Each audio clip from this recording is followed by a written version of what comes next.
स्वामी जी, अंतर्राष्ट्रीय योग दिवस है आज, पूरा भारत मना रहा है।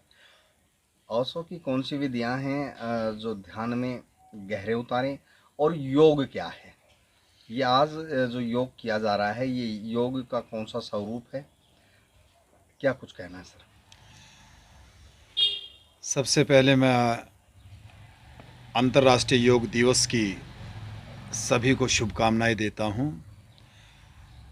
और आपके दर्शक और आपको धन्यवाद करता हूं कि आप एक भारत की जो मूल देशना है ध्यान और योग, उसके लिए आप लोग कार्य करते हैं।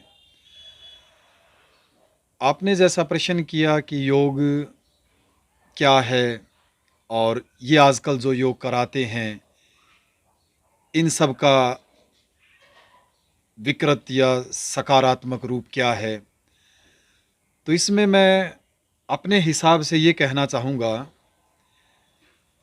कि योग के 8 अंग है जिसको अष्टांगिक योग बोलते हैं, जिसमें यम नियम ध्यान धारणा समाधि सब कुछ आता है। ये जो आज हम योग देख के आए, जैसे कि एक प्रोग्राम था प्रशासन की तरफ से, तो उसमें एक कुछ शारीरिक गतिविधियाँ थी। एक हाथ जैसे यहाँ किया, कुछ पीछे लगाया, पैरों के पंजे छूने को बोला गया किसी टीचर के द्वारा।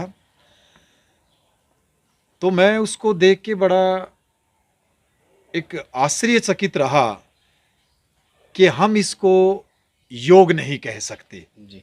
अगर हम सनातन संस्कृति के आधार पर चले तो ये योग नहीं है। योग का अर्थ है जो एक अंतिम रूप होता है साधना का, तप का। योग का मतलब जुड़ जाना, कि हमने जो तपस्या तप किया और किसी भी प्रकार की साधना की, चाहे वो शारीरिक है, हठ योग है, सहज योग है, तो उसका परिणाम है योग के हम वहाँ हमारा योग हो गया जहाँ से हम आए थे, जिस स्रोत से हम आए थे, और उस स्रोत में हम वापस चले गए, जिसे हम प्रभु का, अस्तित्व का या शून्य का कुछ भी हम बोल सकते हैं। लेकिन आज एक इतनी हल्की चीज़ें मैंने देखी कि जो कि जिसको हम योग नहीं कह सकते, और बल्कि लोगों को एक भ्रम है कि थोड़ा हाथ पैर पेट हिलाया कि भाई योग हो गया। नहीं, ये योग नहीं है। मैं उन सभी लोगों से कहना चाहूँगा कि योग इतनी हल्की चीज़ नहीं है। ये जो कर रहे हैं ये एक एक्सरसाइज, जिसको एक पुरानी दुनिया में हम बोलते थे, पुराने समाज में आसन। और आसन का मतलब होता है कि एक आसान तरीका और कि कहीं तक वहाँ तक पहुँचा जाए। लेकिन वो एक इतना सरल युग था कि व्यक्ति इतना सरल था, छल कपट से नहीं भरा हुआ था, वैर भावना इतनी नहीं थी, वासनाएं कामना इतनी नहीं थी, प्रतियोगिताओं का इतना जोर नहीं था, और कोई कंपटीशन वगैरह किसी से था नहीं। तो मात्र उस समय आप हाथ से पैर से कोई क्रिया करके आप किसी ऊंचाई तक योग के नज़दीक पहुंच सकते थे। लेकिन आज ये इतना जटिल युग है, लोग भरे हैं भीतर से, दिमागी तौर पे, शारीरिक तौर पे और हृदय के तौर पे इतनी एक जलीयसी, ईर्ष्याएं, द्वेष भावनाएं।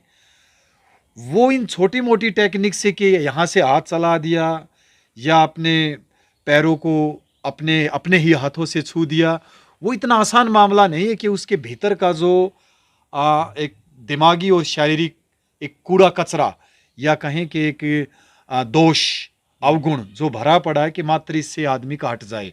अगर हटता तो लोग बहुत ज़्यादा जिम करते हैं, लोग खेतों में कार्य करते हैं, क्या उनकी ये चीज़ें गिरती हैं? वो तो इससे आसन से और भी ज़्यादा मजबूत है। एक्सरसाइज में पसीना आता है। अब ये लॉजिक देंगे कि हाथों को ऐसे मोड़ने से उस चक्कर में ये होता, उस चक्कर में ये।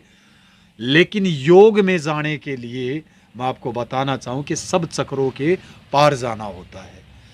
और चूँकि मैं ओशो का यहाँ ध्यान प्रयोग के अंदर चलाता हूँ, तो ओशो ने बताया कि योग के जो मार्ग हैं वो महर्षि पतंजलि ने जिस समय पे दिए, प्राणायाम दिया है, अब उस प्राणायाम को अगर आप अकेले घर बैठ के करने लगें तो बहुत बड़ी शारीरिक कोई बीमारी आपको पकड़ सकती है। अभी मैं कुछ दिन पहले एक गांव में गया था, यहाँ औरंगपुर में, तो जिस व्यक्ति के नाम से वो स्कूल था वो जा चुके हैं व्यक्ति। तो मैंने उनसे पूछा कि ये जिनका स्टैचू है ये सर कैसे चले गए, इनके नाम से स्कूल है। तो उन्होंने मुझे बताया वो सारा परिवार था और उस कॉलेज ने सॉरी स्कूल को वही संभालता है। तो उन्होंने बताया कि ये इस युग में इस समय में प्राणायाम करते थे। फिर मैंने कहा कि प्राणायाम तो अच्छा होता है। उन्होंने कहा कि डॉक्टरी लाइन में जो बात आई कि इस प्राणायाम को इसने जो घर किया उससे इनकी अपेंडिक्स फट गई। अच्छा। हाँ, तो अपेंडिक्स फटी तो इसका मतलब ये है कि जो प्राणायाम में रेचक, कुंभक, पूरक ये जो स्थितियां हैं वो किसी बहुत ही अनुभवी जो आचार्य या कहें कि एक इन चीज़ों के से प्रयोग किया हुआ जो निकले हुए हैं उनके सानिध्य में ये करने का है। बाकी ये नॉर्मल बात, ये नाक से सांस छोड़ देना, इससे कोई उपलब्धि नहीं है कि आप सोचते हो कि भाई ये लोगों को कभी भ्रमित हो, कोई धोखा हो कि ऐसे हाथ पैर हिलाने से या ऐसे श्वास को थोड़ी देर उथल पुथल करके ईश्वर उपलब्धि या परम तत्व की उपलब्धि, दैट इज़ नॉट पॉसिबल, वो पॉसिबल नहीं है। लगातार स्वामी रामदेव ऐसी ही क्रियाएं करवा रहे हैं और योग के माध्यम से कहीं ना कहीं बाहर भी निकाला लोगों को, तो क्या कुछ कहना है? देखिए, स्वामी रामदेव जी ने जो कदम बढ़ाया, अब आदमियों की अपनी व्याख्या है। उन्होंने कदम बढ़ाया भारत के अंदर और कुछ चीज़ें दी।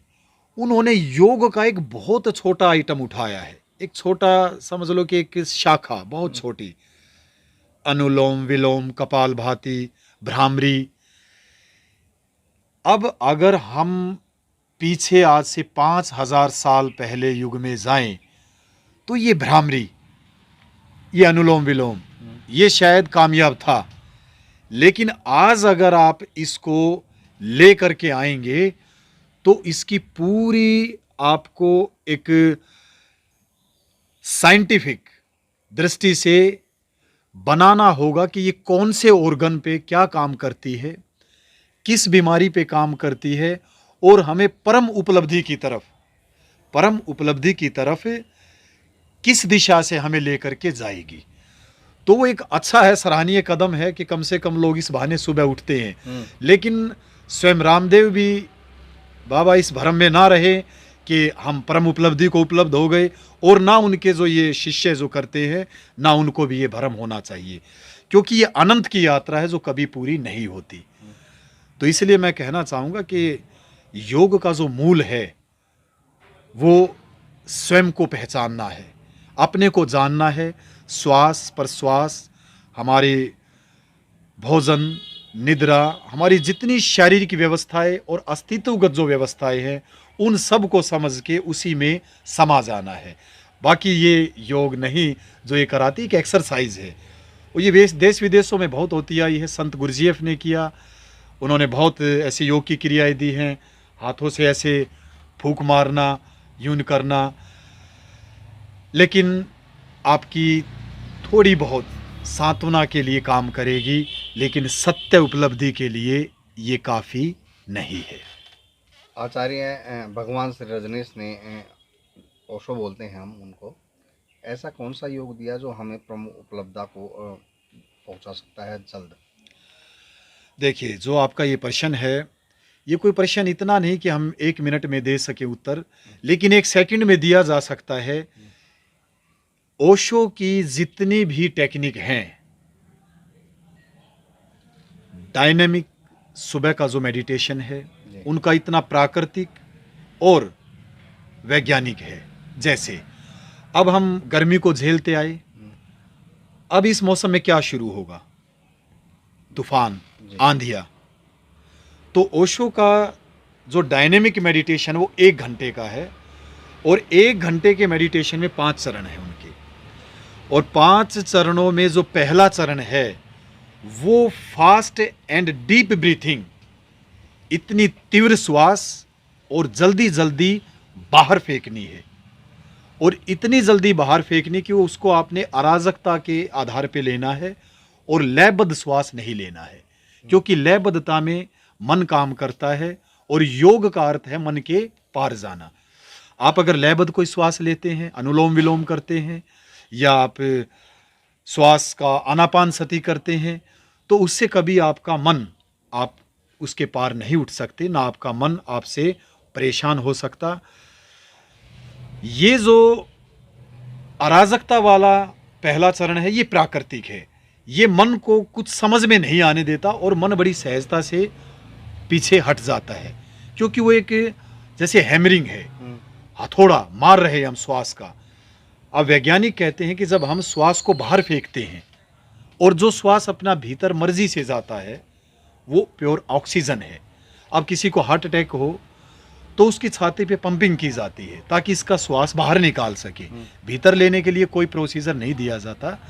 अब उसको बाहर जब फेंका जाता है तो उसके भीतर ऑक्सीजन की जो मात्रा है वो एक झटके से उसको भीतर लेके जाती है और उसको लाभ देती है। तो ऐसे ओशो के ये 5 चरण हैं। पहले चरण में तीव्र अराजक श्वास 10 मिनट तक, उससे आगे 10 मिनट मानसिक, जो हमारे दिन और रात में दिमाग चलता ही रहता है, जिससे बड़ी बड़ी बीमारियां जन्म ले गई।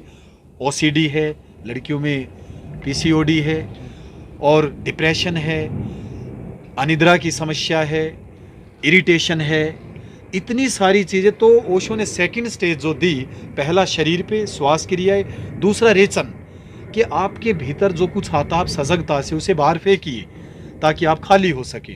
तीसरा चरण ओशो ने दिया पूरी तरह मन के ऊपर, कि दोनों हाथ ऊपर करें और हु की चोट पंजे से उछलें। एड़ी जब टिकती है तो नाभि के अंदर पर बहुत तेजी से हु, ऐसे हैमरिंग की तरह चोट। तो उससे क्या होगा कि हमारी सारी शक्ति नाभि के अंदर, जिसको मणिपुर चक्र बोलते हैं, और नीचे स्वादिष्टान और बीच में ये नाभि का जो 2 इंच का ये सर्कल एरिया है, इसके अंदर योग बोलता है कि यहाँ हमारी ऊर्जा है।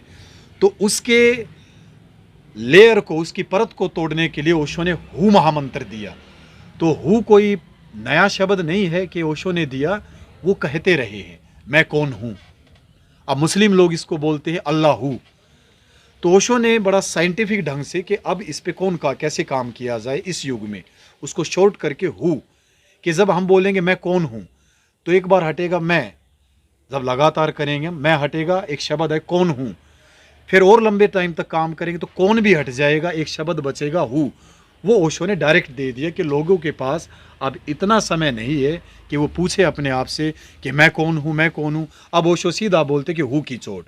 फिर चौथे चरण में ओशो बोलते स्टॉप, कि आप बिना हिले डुले 15 मिनट तक स्टैचू की तरह खड़े हो जाए। वो ध्यान का चरण, उसमें आप प्योर अपने में हैं, आप विटनेस हैं, आप वाचर हैं, आप सिर्फ दृष्टा हैं, देख रहे हैं, शरीर को सुन रहे हैं, मन को समझ रहे हैं, लेकिन आप उनके पीछे नहीं चल रहे, जैसे आप तटस्थ भाव से आप दूर खड़े हैं। फिर 5वां चरण आता है, उसमें 15 मिनट का अहोभाव उत्सव, उसमें नृत्य है, झूमे इंसान। अब जो आज हम योग करके आए उसमें मैंने देखा कि इधर को हाथ लगाए, पीछे लगाए, उससे नहीं, इससे अच्छा तो आप 15-20 मिनट डांस कीजिए। जैसे मीराबाई थी, नाच कूद के पार हो गई, नाची है पर घुंघरू बांध मीरा नाची। चैतन्य प्रभु है, चैतन्य भगत हैं, नाच के पार हो गए। नारद हैं, नाच के पार हुए। कितने सब हैं, दादा लक्ष्मीचंद थे, नाचते गाते पार हुए। तो जो ये क्रिया करे, इससे अच्छा तो व्यक्ति आदमी 1 घंटा 10 मिनट 15 मिनट अपना डेक बजाए, कोई अच्छा सॉन्ग बजाए, डांस करे और बैठ जाए। उससे ज़्यादा बेस्ट ये रहेगा अगर ये नृत्य करे तो।